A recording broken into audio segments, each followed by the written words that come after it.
Hi there, and welcome to this first of many first episodes of the podcast Growing Down.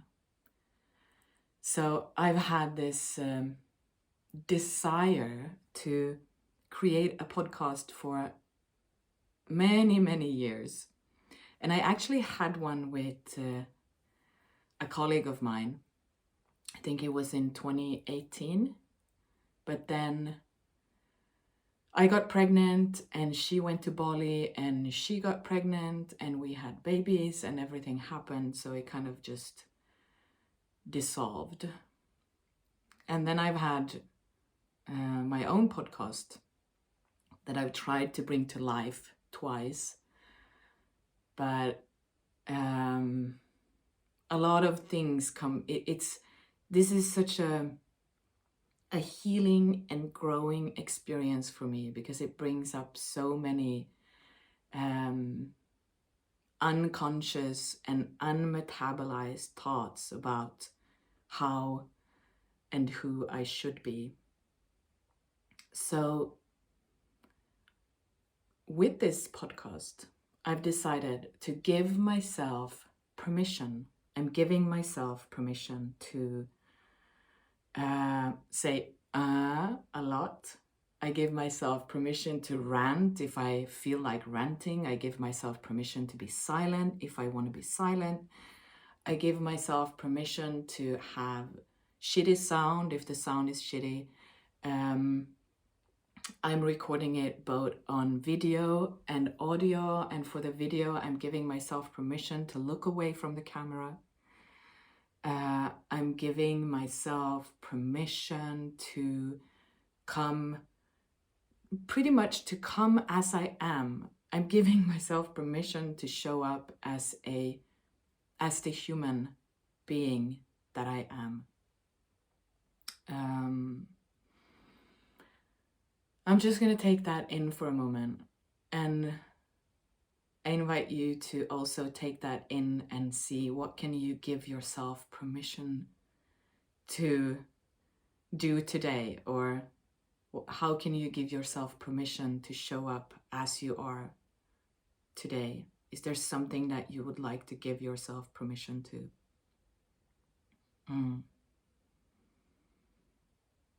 And I might have forgotten that in the beginning, but my name is Linda Nenne. I might circle back to sharing the story around my name. Or I might share it straight away. So the name my parents gave me was Linda, but as soon as I learned how to talk, I named myself Nenne. So I didn't respond to the name Linda at all. I only responded to the name Nenne. So anyone who has been like in my close family or close friends has always called me Nenne, but then in school and at work and in other places, I've been Linda. So that's why I'm now using both names. You can choose to call me whatever you like. If you want to call me Linda or you want to call me Nenne, that's whatever is fine. So growing down. I've spent a lot of time in the past 20, 15, 12 years to grow down. So first to grow down into the physical body, to get into a deep relationship with body and all the parts of body, from skin to muscles to bones to organs to blood to fascia to brain to nervous system, all things physical body. And that growing down into body has then opened up the portal even deeper into the layers of this earthly self. So into psyche, or the unconscious, and into the shadow lands and the darkness and all the things that are a part of me, but are hidden from direct view. And then from that into the dream world, the oceanic dream world, where the unconscious is communicating and communing and speaking to the conscious through stories and symbols. And I think it's a few months ago, I heard Jaguar Wombat on, I think it's called The Rise of the Feminine podcast. And anything I'm referencing, I will put in the show notes. So if you want to look it up, you can do it. Anyway, so I heard her on the podcast, and she sang this healing song that just went straight into me. It was like she was singing, the song melted into my bones. And I'm gonna let that healing song be the theme song for this podcast, this Growing Down podcast. And this is my own version of it. So it's an invocation, I feel.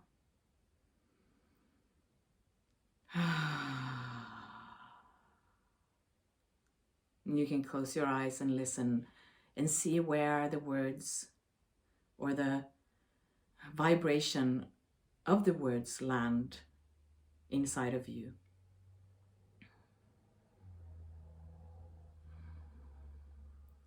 If you want to get up to the joy, you gotta go deep.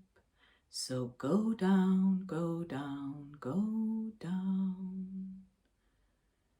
If you want to get up to the joy, you gotta go deep. So go down, go down, go down. Go down, go down, go down.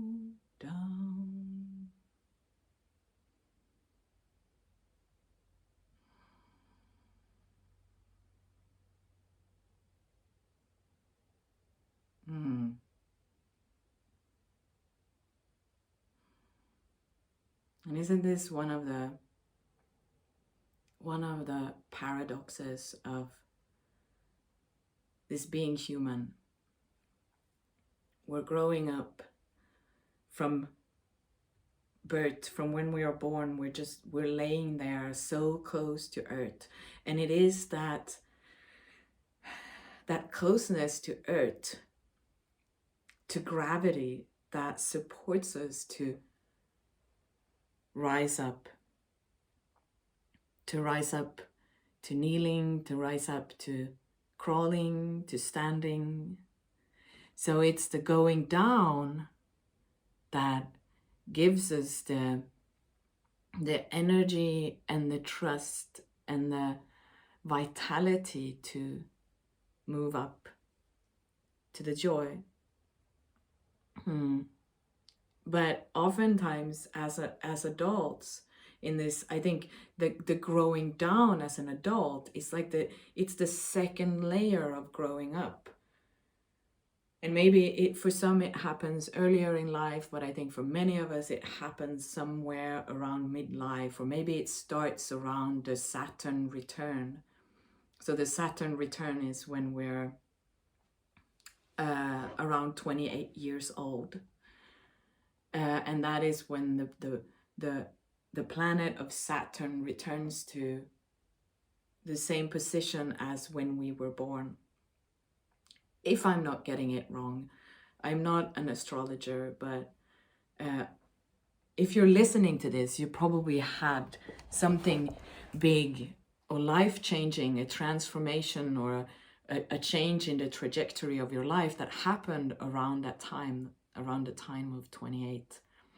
And that can be when this invitation to grow down comes. And it, since it's not something that our current culture is really encouraging and supporting, it's probably a process that takes a lot of time. So it might also be that if it's not completed, it will sort of reinvigorate and begin to pull around what we might call midlife, so around 40, which is something I really felt strongly. I turned 40 2.5 years ago, I think. And it was really a time of going even deeper downwards. And why do we even want to go down? I think so. Let me collect myself.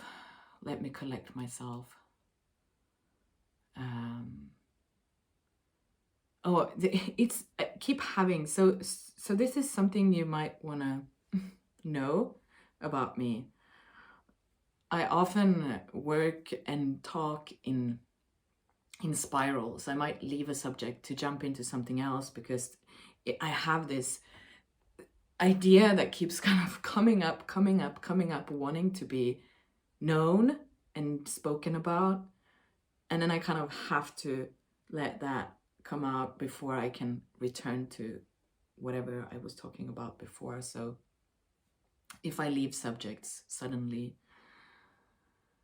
I will probably return to them. And if not, maybe they weren't that important. So something I want to say, and this is, I feel, important for me in this process of beginning to share or starting this conversation with you through this medium.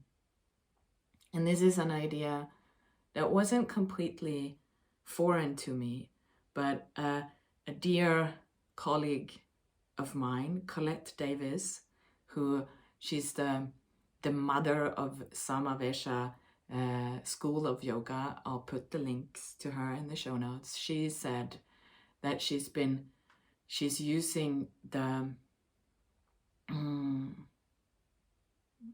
of the meaning of the words progress, not perfection,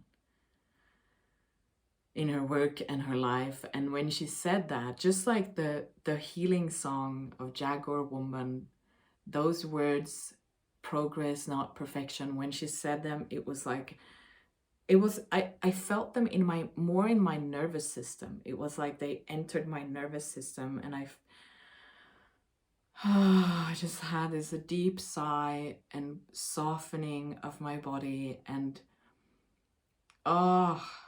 progress, not perfection. And I'm entering this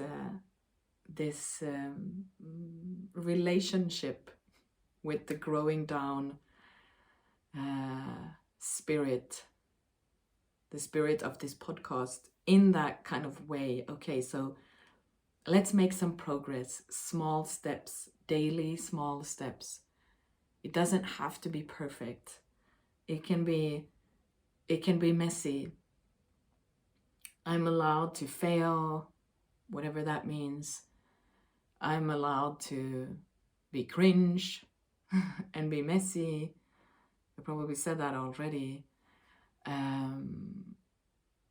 And it will, and the funny thing here is that it's already perfect as it is, and it will probably evolve and change as my relationship with the spirit of this offering deepens.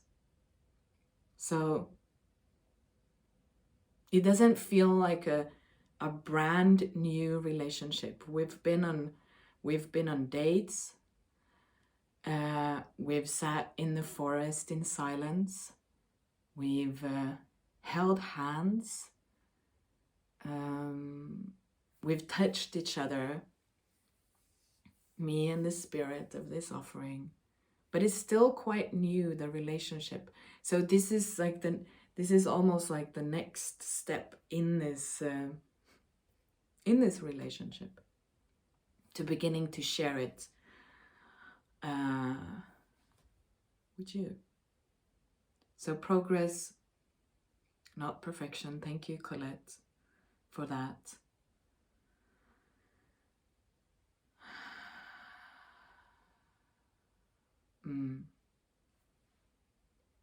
Do you think I remember where I left off that other thread? No, I have no idea. I have no idea.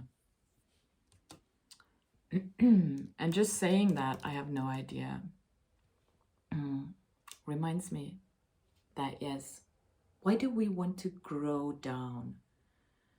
I believe that the way modern society works is that it really cuts us off. It cuts us off from spirit. And we might turn to religion to get back into relationship with spirit. But I also feel that religion very much cuts us off from our more animalistic nature. And something I'm very, very passionate about is that the meeting of that, of spirit and animal, and how they have such a sweet and loving relationship when invited to or allowed to. Through our physical body, we are animals. Our physical animal body is a portal into our truest and deepest self in all dimensions: earthly, heavenly, spiritual, all dimensions.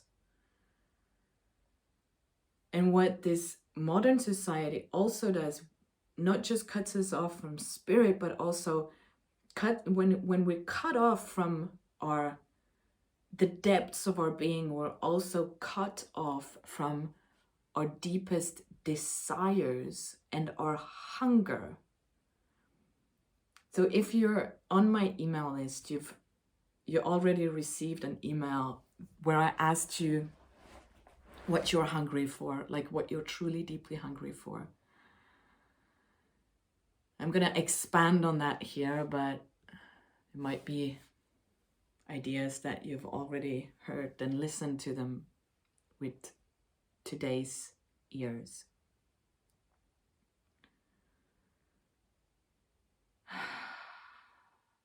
So a hunger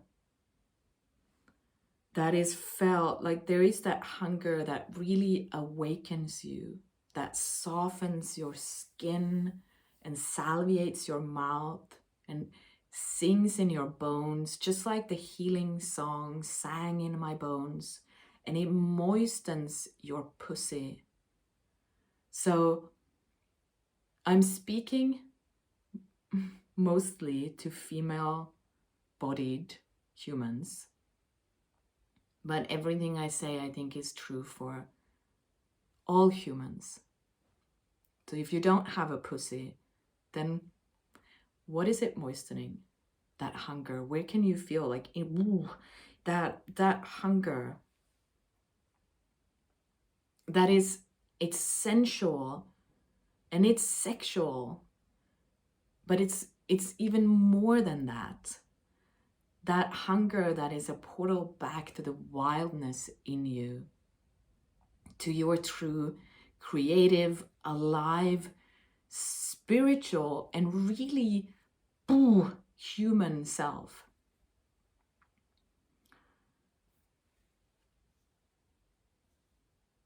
And so the way modern society is structured cuts us off from that hunger. Like we might as children want to go in one direction, but we keep, like society keeps pushing us all in the same direction.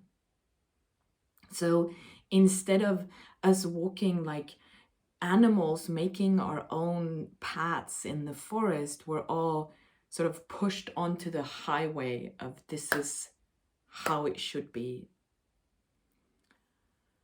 And when that hunger inside of you, that really primordial and primal hunger, is not met, it leaves you feeling empty.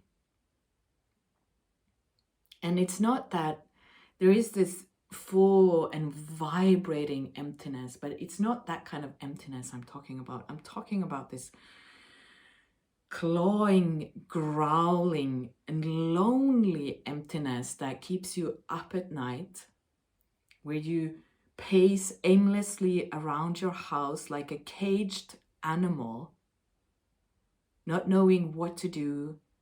You can't find your sleep. But that emptiness and those sleepless nights are your guides. So don't try to make them stop, and don't try to biohack them away, or using all of these gadgets and tools to make you sleep. Stay up, stay awake at night, and pace around like that caged animal and listen to it. What is it that it wants? What is it so hungry for that it can't go to sleep? Yeah. So I had a woman that I was working with, and she had this very strong and visceral aversion towards the question, what are you hungry for? Or what do you desire and dream about for yourself? Because when she received the question, she only received it in the topmost layer of herself, which I believe is the layer that is packed with all the things that we've been taught from the outside. All the information from the outside is packed in that one dense little layer. And when she received the question into that layer, all she could come up with was things that she thought she should desire. So new kitchen tiles, or a trip to the Bahamas, or a more meaningful job, or a variety of other material things that she didn't need. And whenever she thought about all of these dreams and desires, she said, I just feel tired to my bones. I just want to lay down. I just can't do this anymore. And that was because she couldn't find and feel her own hunger. Because that hunger, we had to together grow down, grow down, grow down, grow down. And what was in the layers in between was the frustration of being caged, and the anger and the rage for it. And then the next layer was that deep grief and sadness for all that was lost.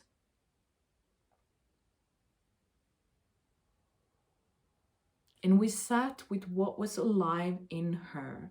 We didn't go digging, not in that way. We didn't go digging. Where is it under all of this crap? No. We sat, and she was growing down slowly, slowly, slowly, meeting every layer of what was alive in her, until one day she said, I want to go into the forest and build a fire. And I want to sit there until night falls. And I want to sleep naked in the moist moss and wake up with the first rays of the sun tickling the treetops above my head. And I want to wake up to the sound of the birds singing life back into my bones.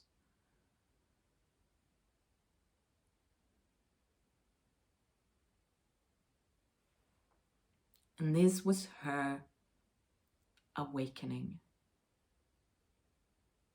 This was her return to the what I call the spirit of the great mother.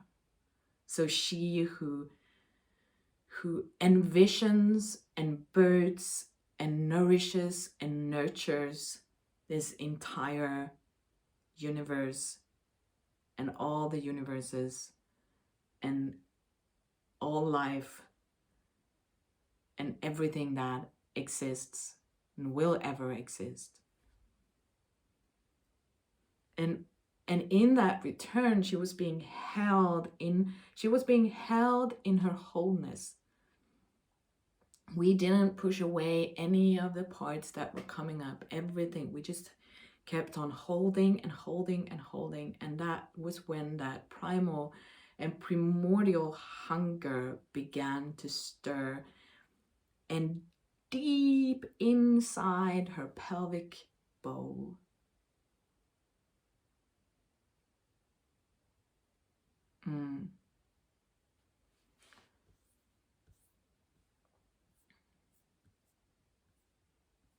that is growing down.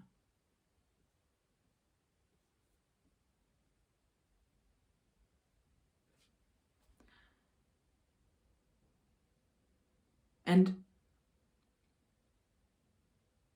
another part of why it's so difficult, so one part, of course, why it's so challenging is because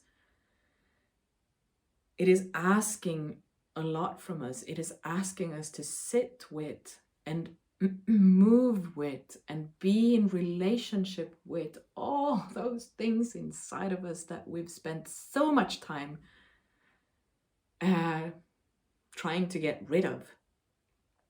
All the emotions we don't want to feel, all the thoughts about ourselves that we don't want to look at. And also another part of why it's so challenging is because the same culture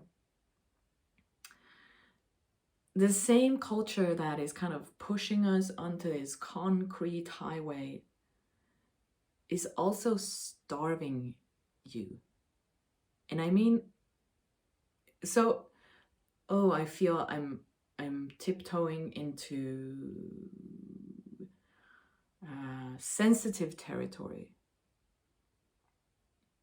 So my maybe ignorant assumption is that you who is listening is living in the Western society, in the West, what we call the Western world. I think that's what we call it. But this culture, this dominant culture, is starving us. And it's starving us in different ways. So if we think about the other parts of the world where humans are literally starving because there is no food, it's also because of Western modern culture, because we choose to put resources onto other things than feeding our fellow humans. And if you're a female-bodied human in the Western world, you're also praised for starving yourself, for keeping yourself small and thin. And we all know this. I mean, we can go scroll on our Instagram or look in a magazine. Keep your legs closed, your arms composed, your speech controlled and unupsetting. And when I was thinking about this earlier, I also thought about, well, what if you're in a male body? Or if you're identifying as a man? I think in the same way you're praised for starving yourself, to stay dense and muscular and really cut yourself off.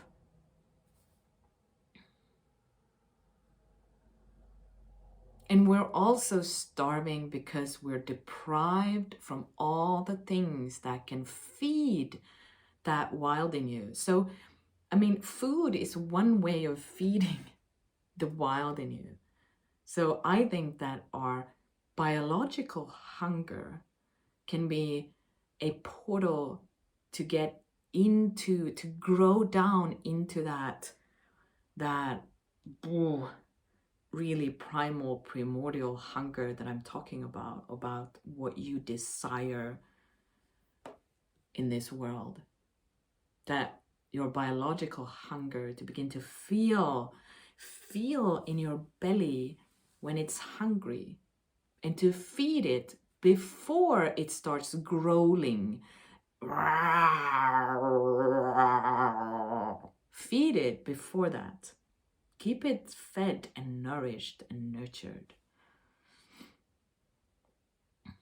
And we're also getting deprived from this wildness by depriving ourselves from everything that is wet and moist and dirty and loud and spontaneous and irrational and illogical and chaotic and mystical and non-linear and spiralic and cyclical. So everything that is natural.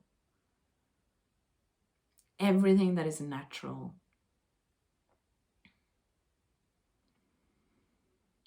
And by beginning to feed in all the ways you can feed that wildness inside of you are ways of growing down. And that could even be, I'm gonna go take a sip of water. That can even be to drink when you're thirsty.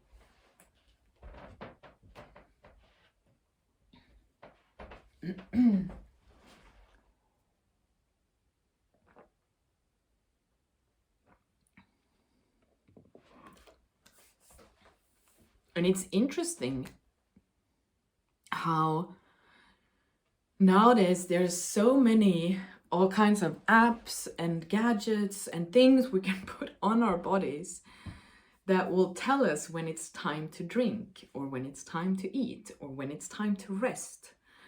And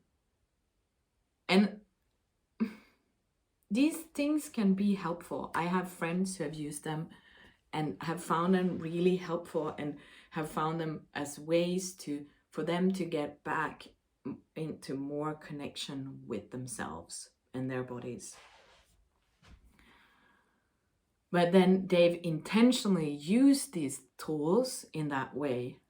Then there are many who simply put on all of these wristbands and I don't know, things you put around your head and whatever all the things are, and then they are connected to your phone, and then your phone tells you when to drink, and not using it in a way of getting deeper into a relationship with those biological needs, but as ways of not having to think about it, or more correctly, not having to feel into it.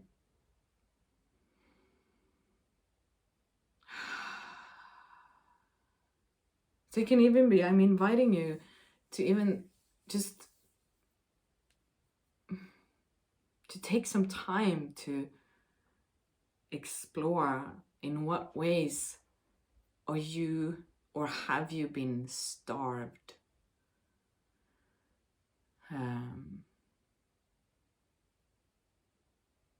And what have you been told that you should be hungry for?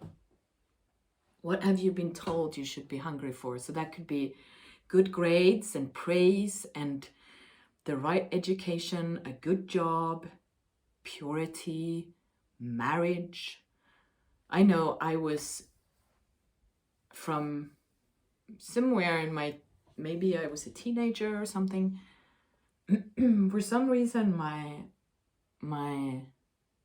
mother kept telling me to marry someone rich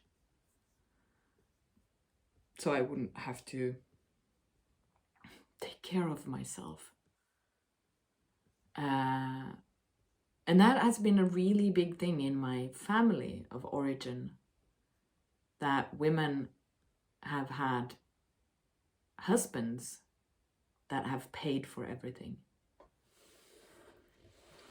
So that's what I was taught to be hungry for, which is a whole different story. Or maybe it's another whole difference, but it's a long story, so I'm not going to go into it. But to notice these things and how have they kind of lured you away from your own real, true hunger.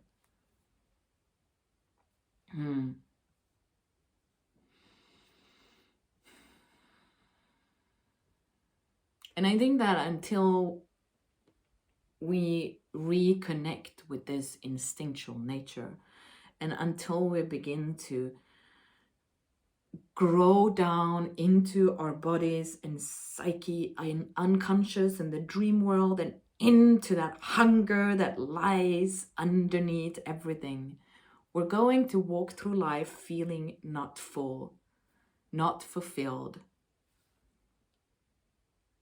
And I know for myself that when I turn to food, I begin to overeat.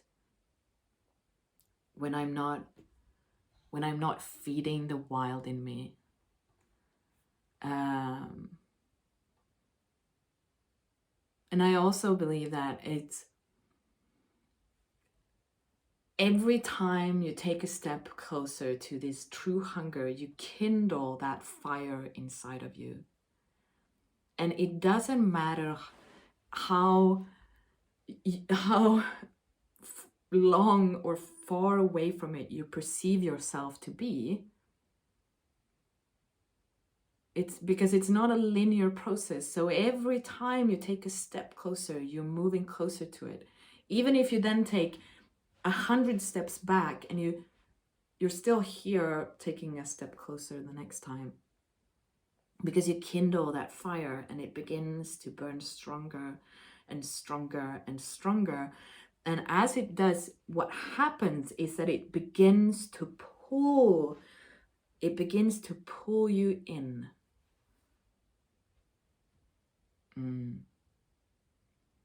It's beginning to pull you in, asking you to grow down, grow down, grow down, deeper and deeper.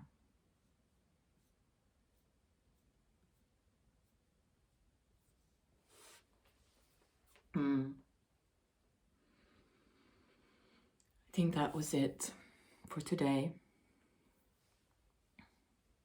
I had this thought, I do find that the channel of writing down my ideas is quite sort of open. So I just had the idea that I might use the same material in different ways, which is a great idea. And then when I speak, it kind of evolves. More information can come through, or wisdom.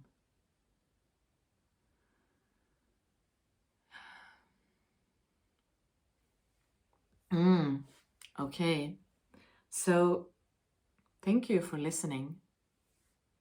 If you've listened to this, maybe you know me in some way from before.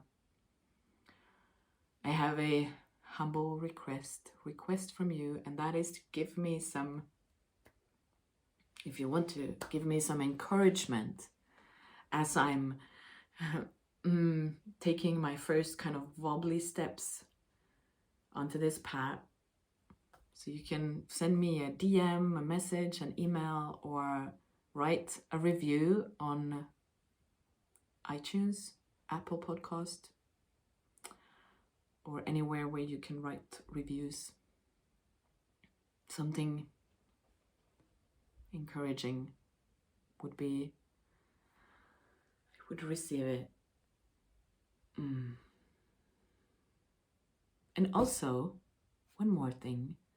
I am kind of what I also want with this podcast, Growing Down, is to invite other humans with experience of or on the path of growing down to have conversations with. That feels maybe a bit outside the edge, so I don't think it's gonna happen in the next month or so. But if you have someone that you think I should have a conversation with, then please do let me know. Maybe you want to come and have a conversation with me about this. And remember, if you want to get up to the joy, you gotta go deep. So go down, go down, go down. Much love.